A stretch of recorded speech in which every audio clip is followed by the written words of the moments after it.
Welcome everyone to this is actually the second. First of all, we did the first initial round table back in November. Talk a little bit about establishing this cyber public health topics and discussion. Follow up, there's a lot of good enthusiasm and excitement after that first discussion, so we kicked off this working group. And welcome to this official first monthly discussion on cyber public health, and thank you all for your time and joining. My name is Yuri Ito. I'm co-leading this group with Adam Shostak. I will give this to Adam. He's got a lot of great ideas, subjects, and studies work with us, and it's been fascinating past 2 years with the great advices from Dan Geer time to time. So we'll give this to Adam. Yeah, thank you. And also I want to acknowledge Scott Shackelford and the Ostrom workshop at Indiana University, who have been great hosts, great collaborators. Thank you. Adam. Great to see you guys.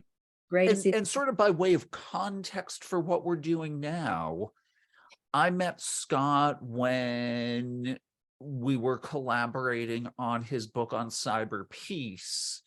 And every other book I've ever contributed a chapter to has been a lonely experience in which the chapters show up at some point. And I thought it was just a phenomenal experience, the way he brought a community together, shepherded the relationships between the participants in that project, and produced really a much stronger work in an area which I didn't have a lot of experience in.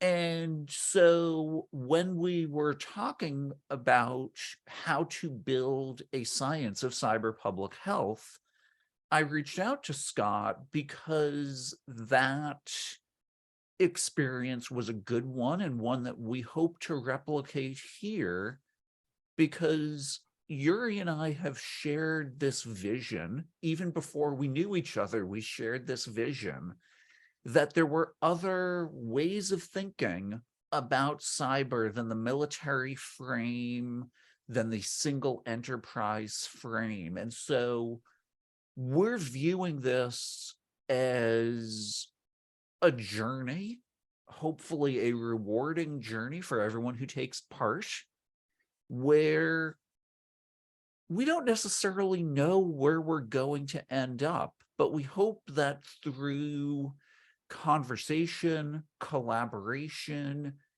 interesting and exciting deliverables and milestones along the way, we create a space in which the security, the safety of the body politic becomes an important part of how we conceive of cyber public health.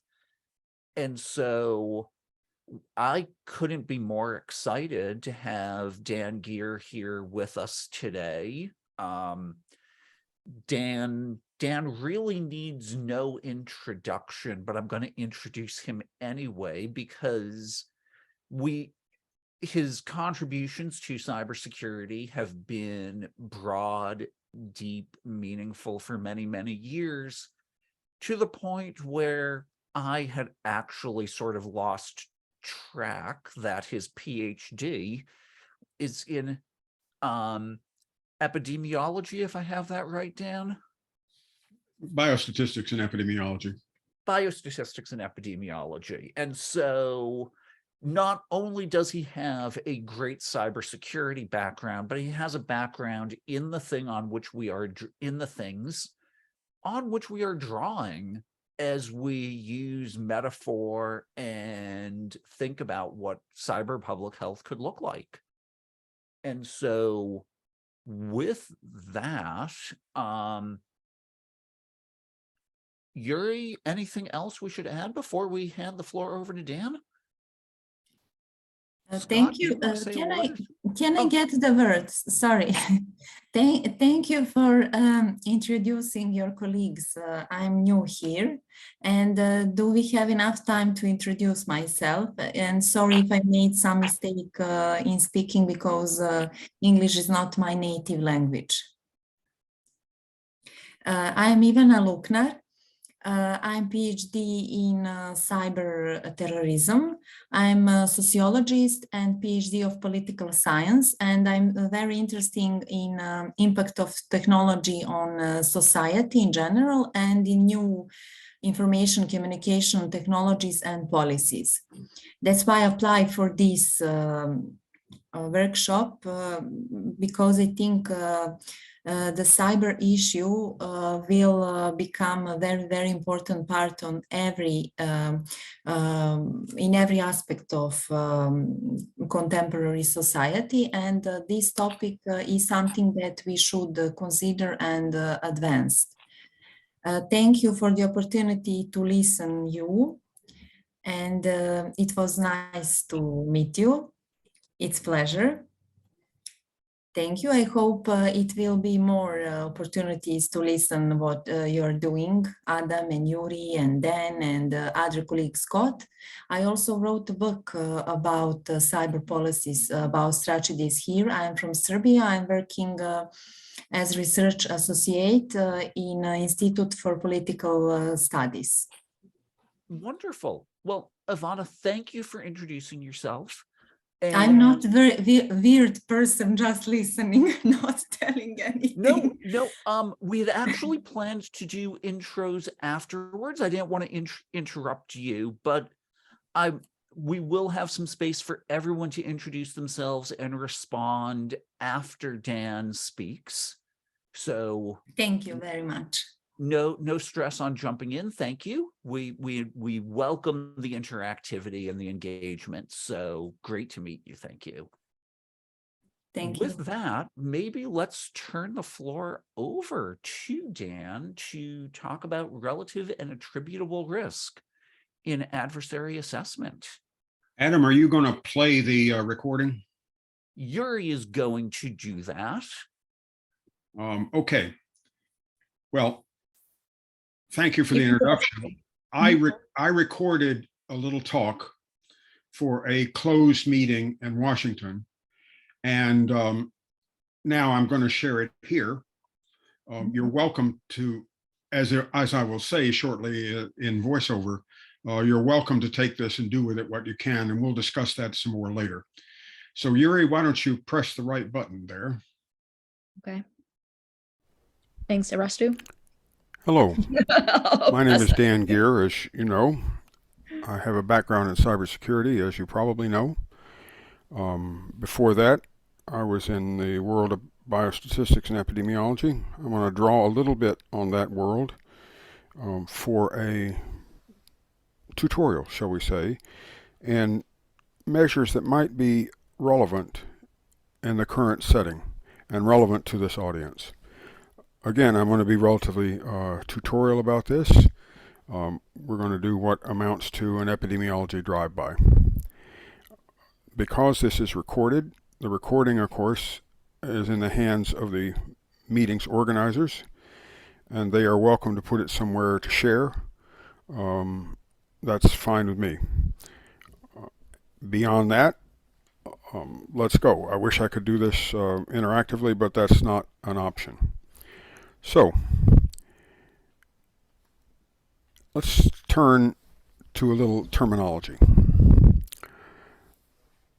A population risk for an unfortunate outcome, like a disease, for example, would be derived in the most straightforward way. The number diseased divided by the size of the population. That is sometimes called prevalence. And it is a core number that you would want to have. But perhaps more interestingly, you would like to know what the risk is amongst those who have been exposed to some risk factor, whether that is something that's voluntary, like smoking, where there's something that's involuntary, like being breathed on by somebody who's infectious.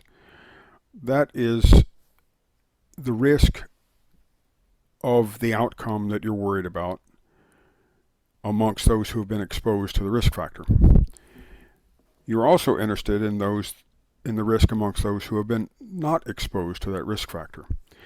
That is arguably more important because that tells you that what the baseline risk is for everybody if the exposure didn't exist. So if I have the rate of disease, if you want to call it that, if I have the rate of disease amongst people who were not exposed to the insult or to the mechanism or whatever you want to call it, to the bacillus that is of interest, then I have the baseline risk to the population at large. And from those two, I can calculate what's called a relative risk. In this case, strictly speaking, it is the relative risk of exposure. As it says here on the slide, that is simply dividing the one by the other. So if I have the risk amongst the exposed, and I have the risk amongst the unexposed, I can divide them and get what is called the relative risk. As an example, this is a standard sort of layout for such preliminary discussions. I have a 2x2 table. It might surprise you how much of the academic literature on epidemiology starts with a 2x2 table, much like this. So this is fictitious data, copied from a journal article that said it was fictitious data, and it just was easiest to go in that direction. So we have disease and no disease as the rows, and exposure and no exposure as the columns. And the risk of the disease is, if you look on the right there, 216, which is the sum of all that have disease, divided by the size of the population, which in this case is 499. So we have a risk of disease here of 0.433, or if you prefer, 43.3%. Amongst the exposed, it is 173 over 362, which is why I circled it. I was trying to make it clear what I'm doing here. That is the risk amongst the exposed of the disease, or if you prefer, the outcome of interest. Similarly, for the unexposed, we have, in this case, 43 divided by 137. The calculation of the relative risk is exactly what you would think, exactly what came from the previous slide. In this case, it's 0.478 divided by 0.314, or if you will, there's a 52.3% greater risk if you've had the exposure. So now we're beginning to get somewhere, if you will, in the epidemiology sense. This is the kind of thing that goes on, I guess I should say, constantly in epidemiologic settings. So we have a risk, general risk, a risk within the population, and we have a risk amongst those who have been exposed, and we have a risk amongst those who have been not so exposed, and from that we get a relative risk, which, as you can imagine, will continue to be of interest as I go forward in these slides. Let's do another terminology. Attributable risk. That is the difference in risk between those exposed to some risk factor versus those not so exposed. And in this case, it's just a one minus the other. Very straightforward. But what we're trying to get at is, for the population, how much of the risk can you assign to the exposure? That's what we're really after, is how much of the risk can you assign to the exposure? And what we have here is a term, again, it's a very common epidemiologic term, completely satisfactory in every way, of attributable risk, and it's RE minus RU. As you might guess, there is an example. The example uses the same data. I'm going to keep using the same data as long as I can here. In this case, you saw before that the risk amongst the exposed was 0.478. And you saw that the risk among the unexposed was 0.314. Those haven't changed. Now, however, I subtract the one from the other. And that's how much of the risk, how much it rises with exposure. It rises from 0.314 to 0.478, which is the attributable portion of the risk, and that is 0.164.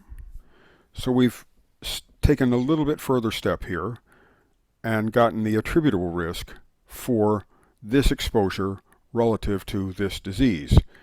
And again, let me stress, that is the attributable risk with respect to some exposure, some event, some provocative something or other that you are interested in studying, compared to an outcome that you're likewise interested in studying. I'm just using exposure and disease here because that makes this most similar to readings in epidemiology that you might someday do. More terminology. Attributable risk percent. So now we're stepping forward one more little half step. This is the percentage difference in risk that is due to exposure, which is the attributable risk divided by the risk amongst the exposed.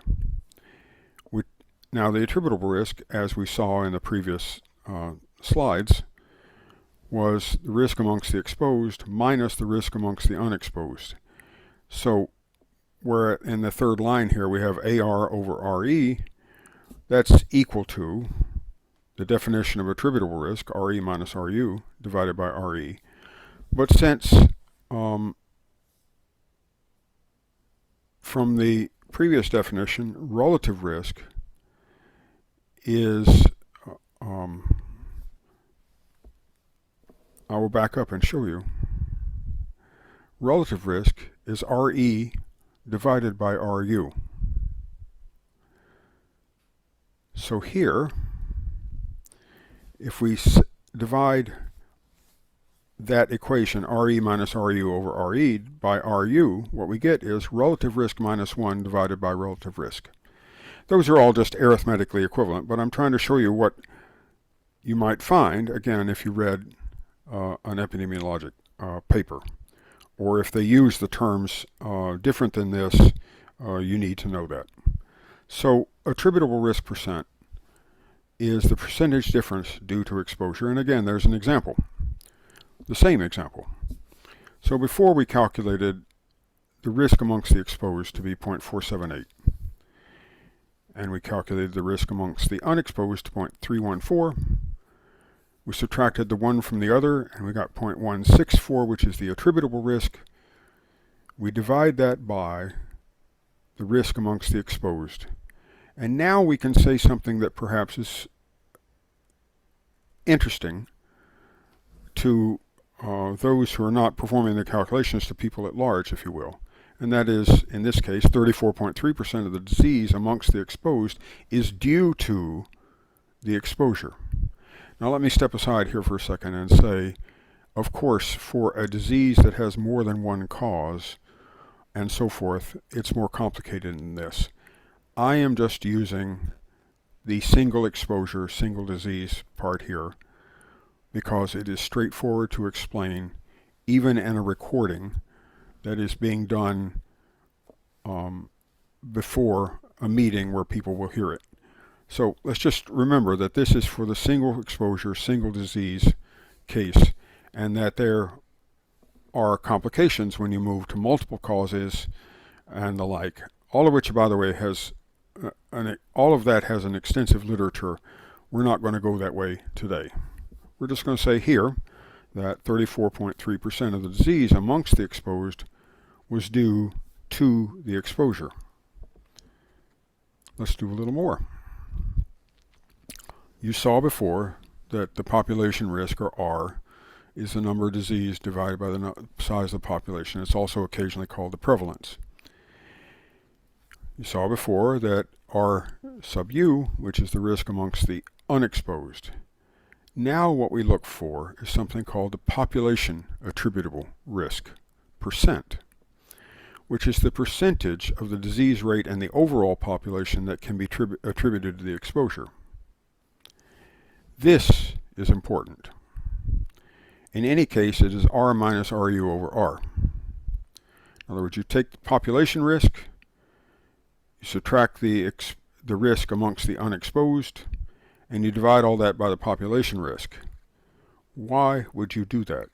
And the answer is that will tell you how much disease would be eliminated if the exposure were eliminated. So if people stopped drinking, tainted water, how many fewer cases of some disease would occur? And that's how this example goes. Now we're taking the second column and the final. We calculated before the risk of 0.433. We calculated before the risk amongst the unexposed of 0.314. And now we take, as you see here, the difference between the two and divide it by the risk amongst the unexposed, and we get 0.275. In other words, 27.5% of all disease is attributable to exposure, which, as I said just a moment ago, means that 27.5% of disease would be eliminated if the exposure were prevented. And I'll remind you again, I'm talking about disease and exposure, but there's nothing about the math that requires this be about disease and exposure. It can be about anything that is a cause of change in a system and an outcome that you're interested in. In other words, why is this relevant? Each of these measures has its uses, where a stress produces some outcome. When I say that, I'm exhibiting a public health mindset. A public health mindset has a lot of ways to be described. One might be that you're interested in the population, not the individual. Another might be that you want to save the few, you have to save the many. Another might be that a action that might not affect a single person were you to do it, might not detectably affect a single person. Like if it was water, when you're drinking bad water and bad water was causing some disease, let's say, if I were to take a couple of hundred water filters and hand them out at random, I might not be able to measure any outcome difference. But if I could look at the risk amongst the exposed, the risk amongst the unexposed, and proceed as I'm doing here, perhaps you could change the public's health. Where there are expectations of what a stressor might produce, these measures can also help you test the veracity of those expectations. So when I say I expect that if I do this, I'll get that outcome, that is actually to a degree testable. And again, there's a large literature here that I'm not going to go into. This is to give you a sense of what you might be interested in pursuing on your own at a later time. The population attributable risk percent is perhaps the most relevant in the public health mindset, because it says, for example, if we got everybody to stop smoking or stop speeding or stop eating too much or whatever, what would be the effect on the population at large, hence on, for example, the expenditure of the public purse, hence on the amount of suffering that is present in the population at large, and so forth. This population attributable risk is perhaps the most relevant in that public health mindset. And why is that the case? Well, a public health mindset asks, how can I have fewer bad outcomes in the population? Not how can I arrange so that some person avoids a bad outcome. I'm not trying to save a particular person by giving them an antibiotic or something. I'm trying to save the population at large by cutting down on, say, the transmission of COVID-19. Suppose we consider cyber attacks as a stress, and the failure of in some sense, the failure of a target system as an undesirable outcome. This is completely consistent with the public health mindset, and I think there's a great opportunity for the teachings of public health to improve cybersecurity in the broad sense. And there are people working on this already. You may be aware of that, or you may not, but it is not an idea that's new with me. It is rather an idea that, well, if we're not succeeding in some general way, perhaps we should change the way we're working. John Foster Dulles, who was the Secretary of State 6 decades ago, had a wonderful quote about that. He said, the question of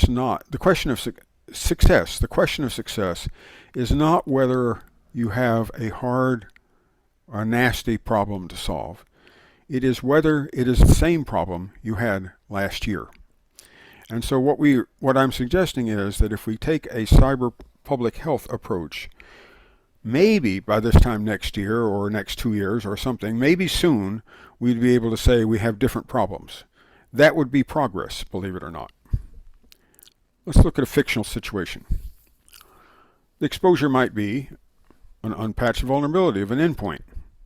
The outcome might be harm to that endpoint. I'm just going to let it go at that, just harm. So let's make up some data.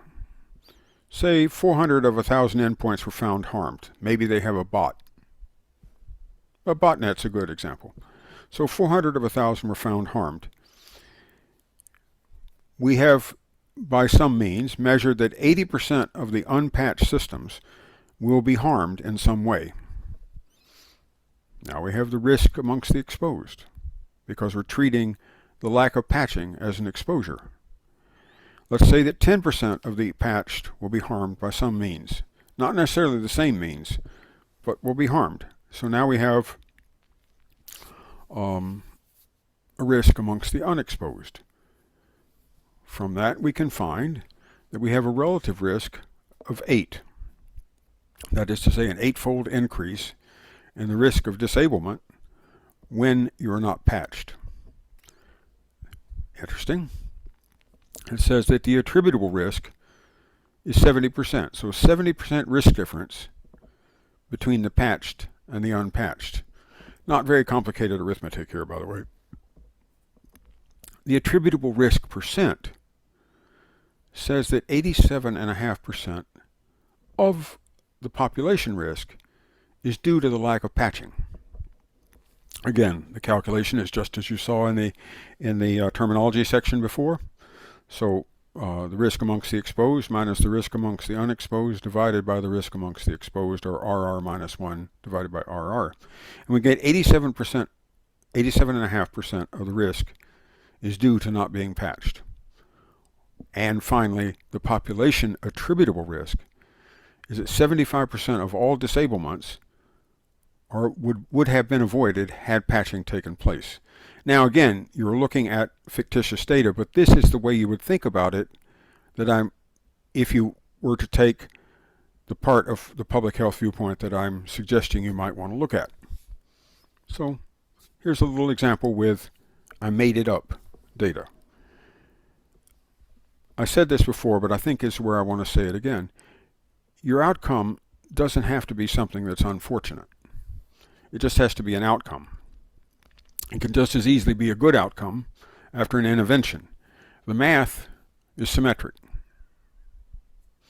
It doesn't care whether it's an outcome that is good or bad. It just cares whether the outcome has been measured in some way that allows us to do the simple arithmetic calculations that I've shown here. Take some preventative measure, like patching, and say that a disease-free state is the outcome that we want. That's how they do vaccine analysis.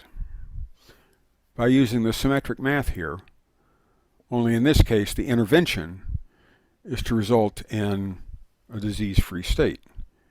So here is the first half of a 2-slide set of terminologies. In evaluating interventions like a vaccination, there are two words that you will see in literature. One is efficacy. You will find that in, for example, new drug applications as they come to the FDA, to the Food and Drug Administration. How well some intervention works under controlled conditions, such as randomized, double-blind randomized laboratory tests with healthy volunteers. In other words, how well can this work? That's efficacy. How well can it work? And we control the environment where we test that so that we get a, frankly, upper bound on how well it can work. And then there's effectiveness. Very similar word, but effectiveness is how well an intervention works under uncontrolled or barely controlled conditions. The real world is messy. The real world will do things to you that you didn't expect. People will be late for their shots. They won't get the second one. They will, whatever it is. Effectiveness is in the real world. Efficacy is in the laboratory. Effectiveness is almost always less than efficacy, and the difference is something that you would be, as you might guess, interested in. I will say that, again, there's something here I'm ignoring, just for the record, for somebody who's quick on their feet. It is possible that some interventions make the situation worse. I'm not talking about those. There have been examples of that. When HIV vaccines were being prepared, there were examples of that.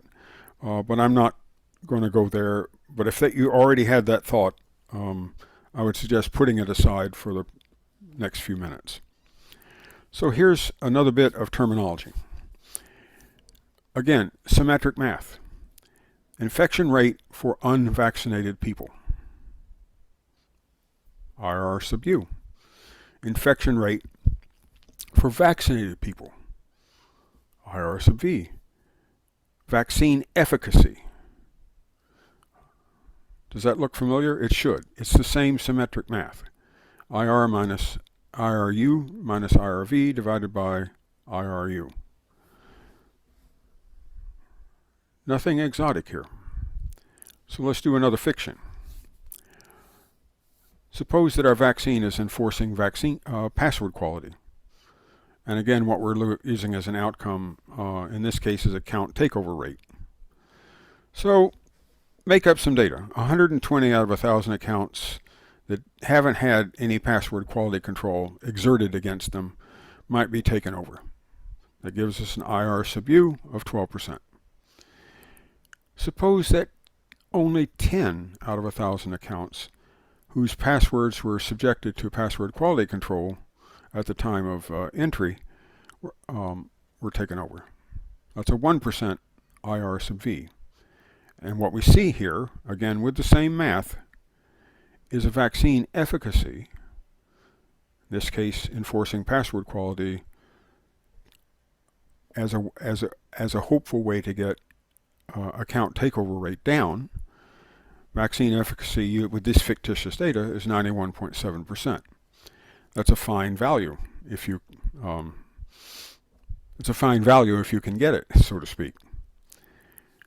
Again, this is simple math, but it's something that I think some of you may well have data to work with. So let's fabricate a couple more examples of applications. Monodata and Wing published what I consider to be the canonic paper on the question of attack surface. And their title was an attack surface metric. You can look it up, it's well worth reading. They write, I'm going to quote this, if we create a newer version of a software system by only adding more resources to an older version, then assuming all resources are counted equally, the newer version has a larger attack surface, and hence a larger number of potential attacks. Software developers should ideally strive towards reducing the attack surface of their software from one version to another, or if adding resources to the software, such as adding methods to an API, then do so knowingly that they are increasing the attack surface. And again, that's a quote out of the canonic paper. Any version-to-version measure of attack surface in a body of code can be analyzed in the ways that we are describing above. Because if attack surface goes up, what you're saying is that risk is going up. And we can go back and work this into the kind of arithmetic that I've already showed you. Could we imagine that every upgrade of an application came with a relative risk comparing it to the previous version? Relative risk based on number of entry points or shared external dependencies and so forth. That is possible. And it's unlikely in the proprietary world. But in the open source world, perhaps we could get to doing this. Perhaps some public-minded organization or a set of individuals or just crazy people might want to start looking at this, or just historically go back and look at it. If you've got 15 versions of an open source library that is widely used, and you have a measure of its risk, such as the size of its attack surface, we could go back and look at the time rate of change of the risk, and hence relative risk, and hence attributable risk, to the change with respect to the changes in that software base over time. Would that change the world? I don't know. I doubt it. But we'll never know unless we try. Let's do another one. Pen tests, particularly recurring pen tests. In my view, at their best, pen tests don't tell you whether some code artifact can be broken. They tell you how much effort is required to break it. If I hire a pen test team and they come in and say, sorry boss, it's breakable, I'm not interested, and they're not who I thought they were. If they come in and say 60 person years of labor and $1 million in hardware and so forth, you get the idea. That is interesting, because then I can go back and say, do I have any enemies willing to expend that amount of effort and money and what have you? So trying to gauge what a pen test tells you against what your threat model is where smart people go. So suppose a pen test is done regularly. That is to say, retesting some code base, some code artifact after improvements to it have been made. Now you have the makings of a relative risk comparison between the before and after versions. Could we imagine the kind of calculations, the kind of arithmetic that I've showed so far, comparing the impact that universal adoption of an improved version would deliver? Or could we, it would be more complicated, of course, and it would go to the multi-cause question that I said I was going to ignore, but could we say, here is the distribution of versions in the wild. Can we look at the attributable risk of each version to the population at large? Now I think you're onto something. Let's do another one. As you know, a lot of distributed denial of service attacks involve misusing otherwise legitimate services as amplifiers. I list 5 of them here. These are ones that are being sampled on a regular basis by a group called CyberGreen. You can go there and look under their statistics page and get a sense of how many DDoS amplifiers are there and how widespread they are and the like. You could do a population attributable risk percent calculation on, say, for example, open recursive DNS. You could do it on any of these if you have the data. And that is the kind of thing that I'm appealing to you here. If you have the data, perhaps we should talk, or perhaps Or as I said at the outset, if you've got something to work with, steal these ideas and just let me know when you write the paper. That's also fine with me. But I'm trying to infect you with this idea. Let me do one more. Cyber conflict. Can we calculate some sort of plausible measure of the cyber attack risk to Ukraine, the infrastructure of Ukraine, a year ago and now? And from that, what would the risk measures that I've been talking about tell you about the effectiveness, the scope, and so forth of the Russian attempts at subverting the Ukraine, the infrastructure of the Ukraine, the cyber infrastructure of the Ukraine? I suspect there are people within the sound of my recorded voice that have some data to work with here. I think it would be very interesting. Going back quite a while, Bill Cheswick did a famous experiment when the bombing campaign around Bosnia and Serbia and so forth was being done by NATO. And what he did was continuous mapping of the internet, of the reachable internet in that part of the world while the bombing campaign was going on. And you might say, that's distasteful. I'm okay with that, but what he ended up showing was the effectiveness of the internet's routing protocols for getting around loss of connectivity, which of course was the whole point of the way the internet was designed in the first place, was to route around failure. And he used the circumstance of an active war to show that, in fact, those design principles were effective in the situation of constant loss of connectivity of one sort and replacement with connectivity of another sort, and how that went on. There's even, believe it or not, a movie on that. And I don't mean a movie with actors, I mean a movie of a map with little lights going on and off. You might enjoy finding that sometime.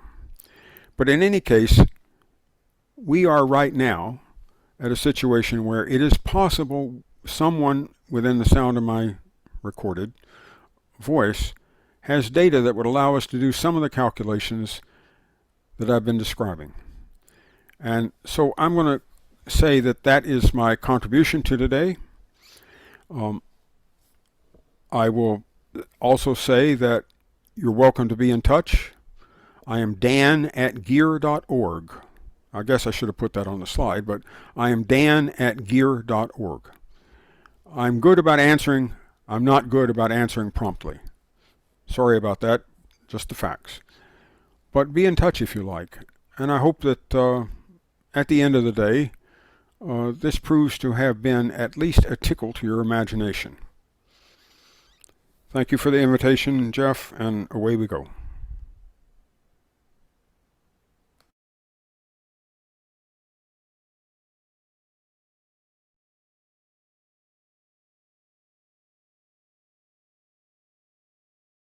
Thank you, Dan. My head is a little bit spinning with possibility and challenges, and I want to start by throwing the floor open to questions based on what Dan's just shared with us.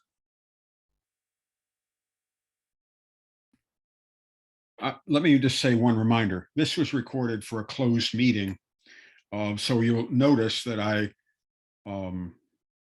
spoke to the organizer, whose name was Jeff, and I said, you might have heard of a group called CyberGreen. And of course, everybody here has heard of that. So the slight mismatch there is an artifact of recording. Other than that, there we are. So I have a question, and Dan, I think you know this, but for context for other people, the work to measure, what is going into these numbers, is tremendously challenging, right? How many computers are compromised? How many computers are out there? Can you say a little bit about the infrastructure that enables us to make these sorts of calculations in the world of public health? All right. Can I be doctrinaire for just a moment? Yeah. In my view, the pinnacle goal of security engineering, and I'll say that again, the pinnacle goal of security engineering is no silent failure. Not no failure, but no silent failure. And the reason for that is you can't mitigate what you don't know is going on. So if there was a public health message here that was beyond mechanisms and was just on the what do we need to commit to as an in future precondition is measurement. And you're right to ask that, Adam, you're right to ask that. And measurement is hard. I'm not claiming otherwise, but I will say that building large infrastructures for which measurement is impossible is close to malpractice. And I don't know quite how else to say that. So looking forward, I'll answer your question better perhaps in a second, but looking forward, having measurement that allows us to answer questions like I'm trying to pose in this talk would be unarguably an advance. And there's that old thing about when is the right time to plant a tree? And the answer is 20 years ago. The second best time is today. That's in a way what I'm saying here. Now, what can you measure?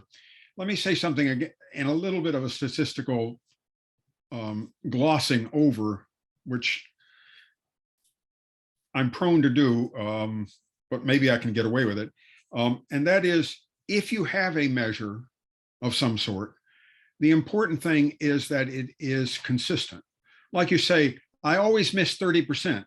Well, I don't care about that, because if you always miss 30%, the shape of the curve over time is still correct.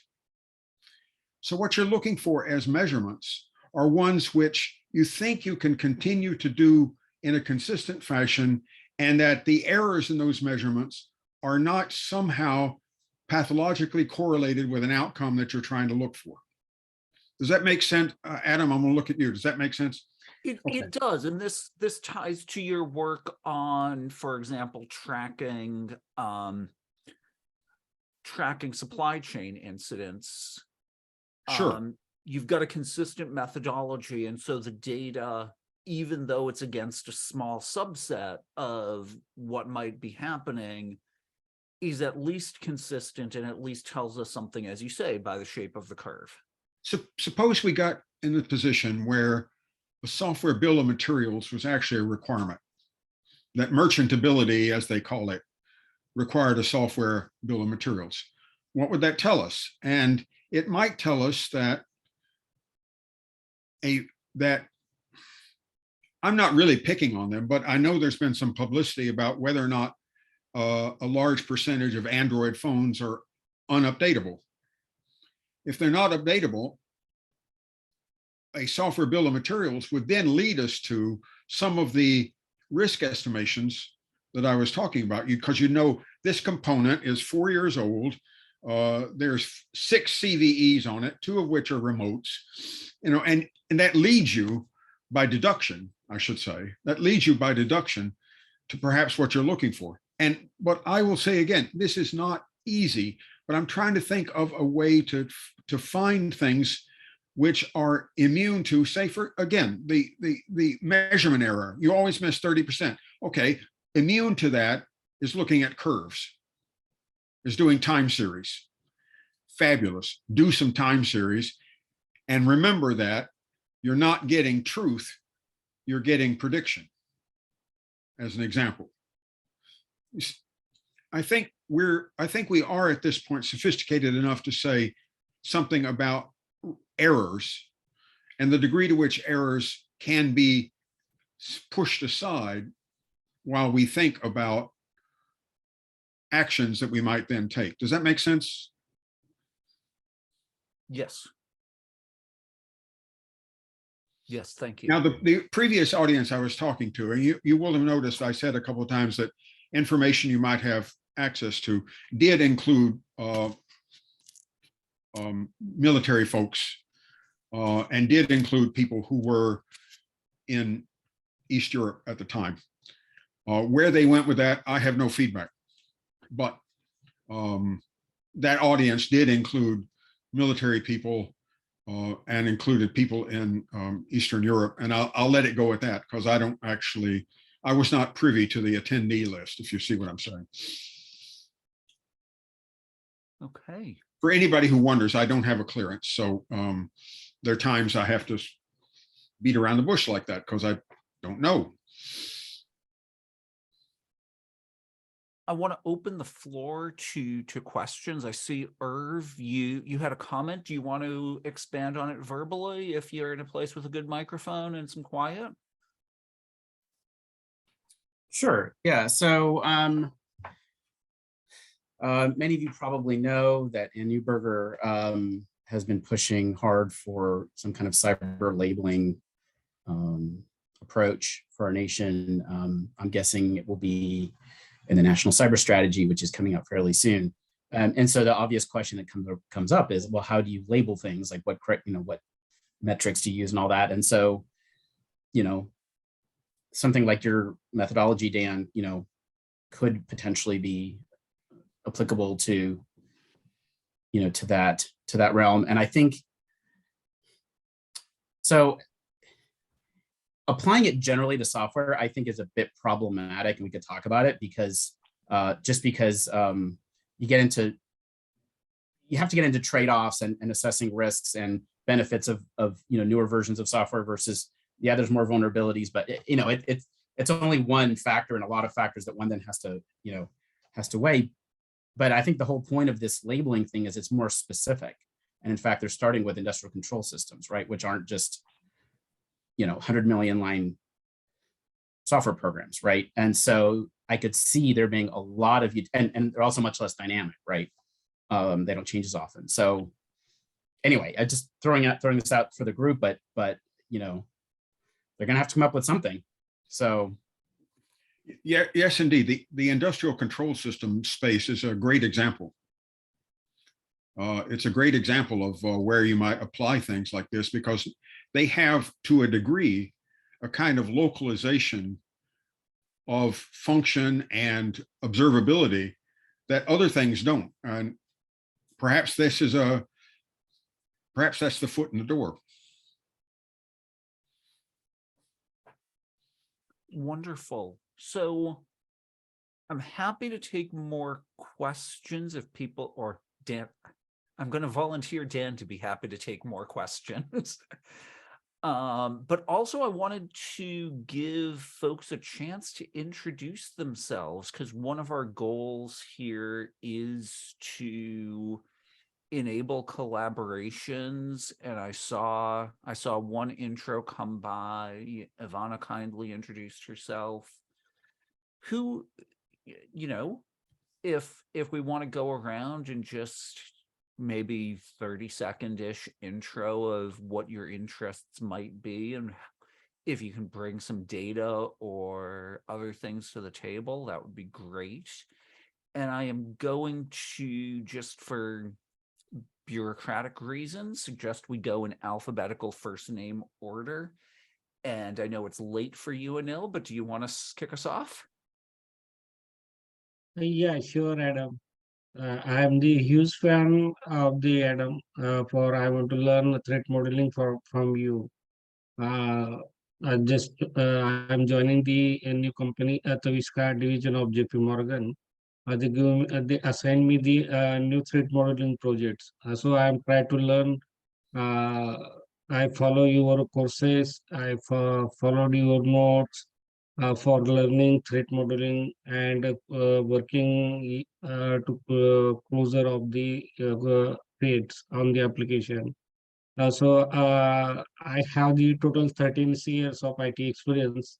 I most work for the BFSI clients, and relevant experience into cybersecurity is 9 years. My expertise into vulnerability assessment, penetration testing, infrastructures and web applications. I mostly create the uh, compliance audit for the banking and insurance clients. Yeah, that's it. Thank you. Thank you. And since you mentioned my threat modeling work, let me just mention that what Dan said about it should be a sin for there to be silent failure is really, for me, one of the big ties. Is the more we know about how things are failing, the better we can threat model, the better we can engineer forthcoming systems. And so while these pillars of my work may appear random, there is actually an underlying logic behind them. Arastu, do you want to introduce yourself? Sure, thanks. Hi, everybody. I'm Arastu. I work with Yuri over at CyberGreen, and just really excited to be sort of launching this workshop and getting some really great questions and some great presentations going. So thanks to everybody for participating and being a part of this, and hope to see you all at the future workshops as well. Awesome. Brett. Hey everybody. I guess I'm sort of an interloper, an outsider. I teach at a law school. I teach at Villanova Law. I'm an Ostrom affiliated faculty, and I do a lot of work on knowledge commons and technology and humanity and infrastructure. And I guess one of the connections that between some of the idea that popped in my head while listening was I'm working on a bunch of projects that have to do with friction in design. Kind of like privacy by design or security by design, but friction in design, the injection of friction into the design of human-computer interfaces and other systems, and friction in design regulation. So when law might require different forms of digital or other kinds of speed bumps. And so the idea of no silent failures, what that brings to mind to me is the injection of friction in design with a functional purpose of requiring certain kinds of information be generated and stored, and in some cases communicated for the purposes of enabling the kind of risk assessment and response that you have in mind. So I haven't really mapped it out further in my head other than that in terms of the connections. I think I came partly because I saw the announcement, responded to it, and I have this paper on password common nonsense about password security, sort of more of a knowledge commons paper that Adam was very gracious to provide comments on, and sort of inspired me to come and meet all of you. So thanks. Welcome. Davi?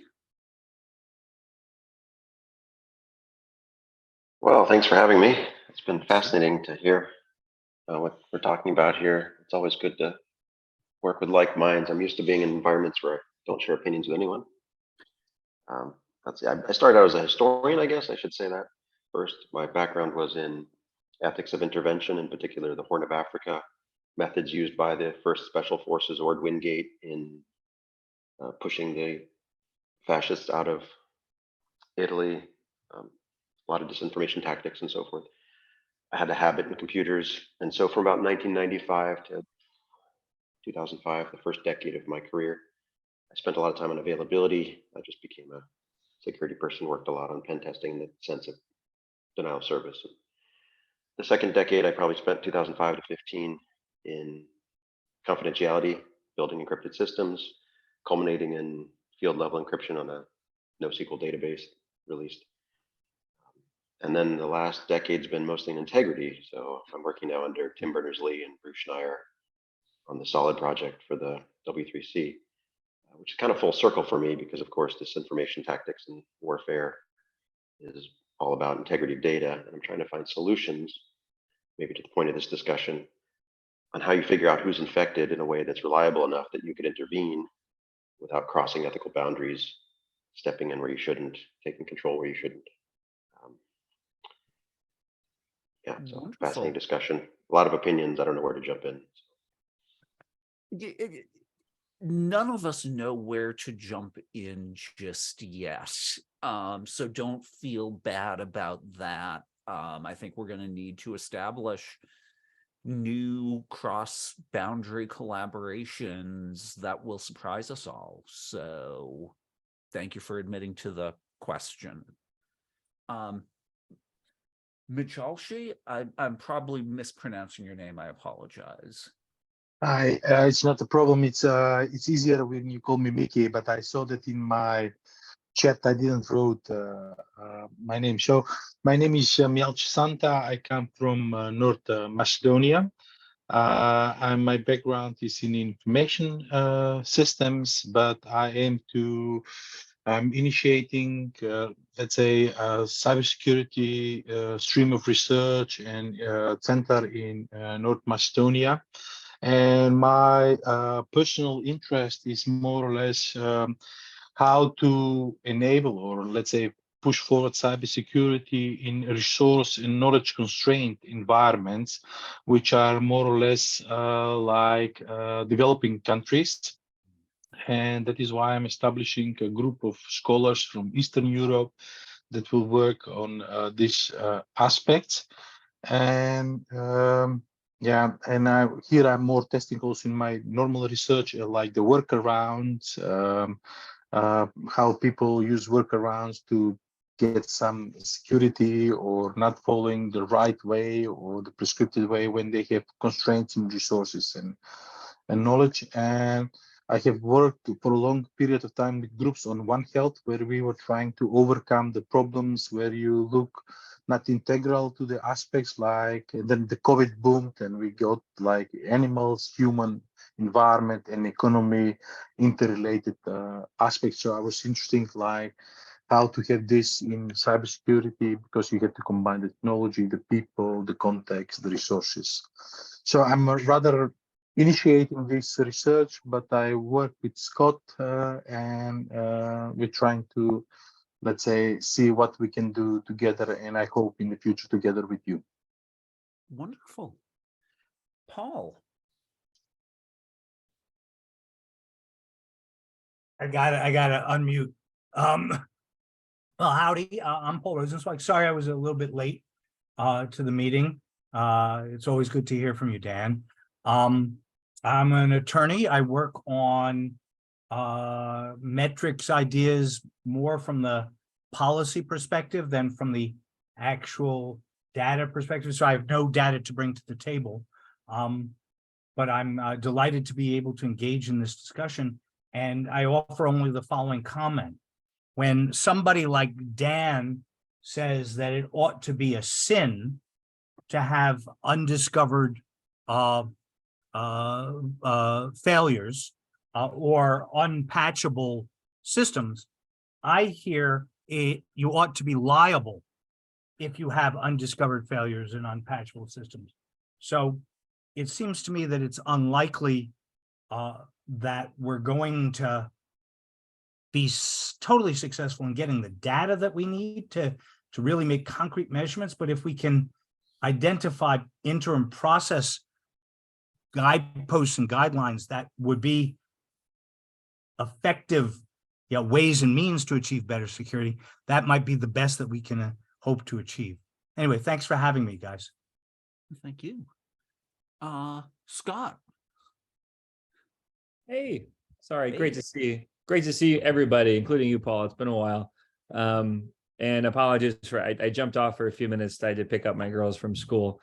But really enjoyed the presentation. I was able to catch most of it. The most relevant piece, I was just brainstorming. I was listening to Dan as well. And we're just starting a new project with Purdue and the Indiana Office of Technology that's going to involve 342 cybersecurity assessments for local governments and county governments, most of the major metropolitan areas in the state too, over the next 4 years. And it's going to be a pretty big data set, frankly. It'll reveal a lot of warts because we're asking lots of questions around some pretty basic security controls, but also some more sophisticated questions around governance, even insurance. It's early days, we're just getting this going, but there might be some ways. Basically, I'm looking for ways to leverage that data set to ask all kinds of interesting questions since there's just not much out there yet, especially on more local state government issues and cyber. So I wanted to throw that out there as one opportunity for this group to kind of chew on, among others. But thanks again for organizing. This is great. And sorry for the background noise. Wonderful. And last but not least, Simon. Hi, hi everyone. My name is Simon. I'm currently a doctoral student at Indiana University. My research covers cyber law and policy issues. I'm currently working with Professor Shackelford for an upcoming book project with Cambridge University Press, and I tackle the cyber attacks from China towards Taiwan, which is why I'm very interested in engaging more conversation to increase more understanding about cybersecurity and what Taiwan should do to protect itself. Thank you. Wonderful. So in the interests of time, because we had scheduled this as an hour meeting, and I suspect we'll learn over time if an hour is a good plan or 90 minutes is a good plan, but we're all learning as we go as to how to do this. So I do want to let you know that we will be sharing Dan's talk there. I have a full page of notes myself on things that struck me as I was listening.